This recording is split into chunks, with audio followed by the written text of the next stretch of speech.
ഇന്നത്തെ CNS ദേവി ഫാമിലിയിലേക്ക് ഏവർക്കും സ്വാഗതം. നമ്മളൊക്കെ കണ്ടുകൊണ്ടിരിക്കുകയാണ് ഇപ്പോൾ ഡൽഹിയിൽ നമ്മുടെയൊക്കെ ഭാവി തലമുറ അല്ലേ, വളർന്നു വരുന്ന യുവത്വം ഡൽഹിയിൽ അടികൊള്ളുകയാണ്. ഇപ്പോൾ പോലീസുകാരുടെ മർദ്ദനം കൊള്ളുകയാണ്. അവർ എന്താന്ന് പറഞ്ഞാൽ അവർ കള്ളന്മാരോ കൊള്ളക്കാരോ തീവ്രവാദികളോ ആരുമല്ല. അവരുടെ അവകാശങ്ങൾ നേടിയെടുക്കാൻ വേണ്ടിയിട്ടാണ് അവരവിടെ സമരം ചെയ്യുന്നത്. ആ കുഞ്ഞു മക്കളേനെയൊക്കെ തല്ലി ചതച്ച് കഴിഞ്ഞാൽ അവർക്ക് ഭാവിയിൽ പണിയെടുത്ത് ജീവിക്കാൻ പറ്റുന്നൊരു കണ്ടീഷൻ ഉണ്ടാവുമോ? ഇങ്ങനെയൊക്കെ ഉപദ്രവിക്കാൻ നിന്നാൽ നമ്മുടെ ഓരോരുത്തരുടെയും മക്കളുടെ അവസ്ഥയും അതൊക്കെ തന്നെ ആവില്ലേ? അവർ നീറ്റ് പരീക്ഷയിലെ ക്രമക്കേടുകളും അതിൻ്റെ ചോദ്യപേപ്പർ ചോർച്ചയ്ക്കും എതിരെയാണ് അവർ സമരം ചെയ്യുന്നത്. അല്ലാണ്ട് വേറൊരു ആവശ്യങ്ങൾ അവർ പറയണില്ലല്ലോ. അതിനെ അനുകൂലിച്ച ആൾക്കാരേനെ പല വിധത്തിലുള്ള വർത്തമാനങ്ങളാണ് പറയണത്. ഇനിയിപ്പോൾ ഞാൻ ഈ വീഡിയോ ഇട്ടാൽ എനിക്കെതിരെ ആരെങ്കിലും എന്തെങ്കിലും പറയുമെന്നൊന്നും അറിയില്ല. ഞാൻ എൻ്റെ മനസ്സിൽ തോന്നിയത് പറയുന്നു, അത്രമാത്രം. അല്ലാണ്ട് ഇതിലിപ്പോൾ ഒരു തീവ്രവാദമൊന്നും കണക്കാക്കാനൊന്നുമില്ല. കുഞ്ഞു മക്കളാണ്. അവരെ കൈയൊടിച്ച് എല്ലൊടിച്ച് പിന്നെ തല തല്ലി പൊളിക്കുകയൊക്കെ ചെയ്താൽ അവരുടെ ഭാവിയിലെ ജീവിതം എന്താവും?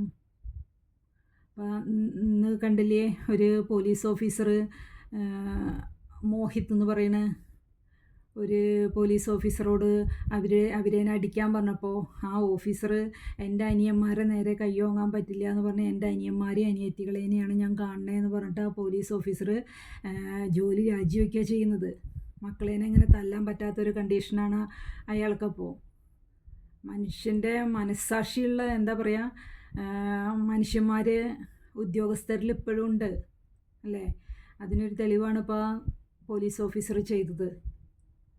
എന്നാലും കുറേ ക്രൂരമായിട്ട് മർദ്ദിക്കുന്നതും കാണാം നമുക്ക്. എന്തായാലും കുഞ്ഞു മക്കളേനെ അവരുടെ ഭാവിയിലെ ജീവിതം തകർക്കുന്ന രീതിയിലൊന്നും അവരുടെ ശരീരത്തിന് കേടുപാടുകൾ വരുത്തരുത് എന്നാണ് എനിക്കൊരു അപേക്ഷ ഉള്ളത്. നമ്മളിപ്പോൾ ഇവിടെ പറഞ്ഞിട്ട് എന്താണെന്നൊന്നും അറിയില്ല.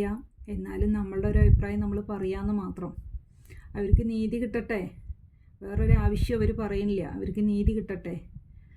എത്ര മക്കളാണ് മരിച്ചു പോണത് നീറ്റ് പരീക്ഷയുടെ കാരണം കൊണ്ട്. ഇനി വരുന്ന തലമുറയ്ക്കെങ്കിലും നീതി നടപ്പാവട്ടെ അല്ലേ? കാശുള്ള ആൾക്കാർ കയറി കൂടും ചെയ്യുക, പഠിച്ച ആൾക്കാർ അവിടെ ഇരിക്കുകയും ചെയ്യാന്ന് പറഞ്ഞാൽ അതൊരു വല്ലാത്തൊരു അവസ്ഥയല്ലേ? അവരെത്രയോ പാടുപെട്ടിട്ട് പഠിച്ച് നേടിയെടുക്കണതാണതൊക്കെ.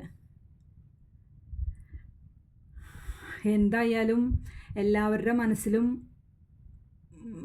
എന്താ പറയുക, നമ്മളുടെ പ്രവർത്തിക്ക്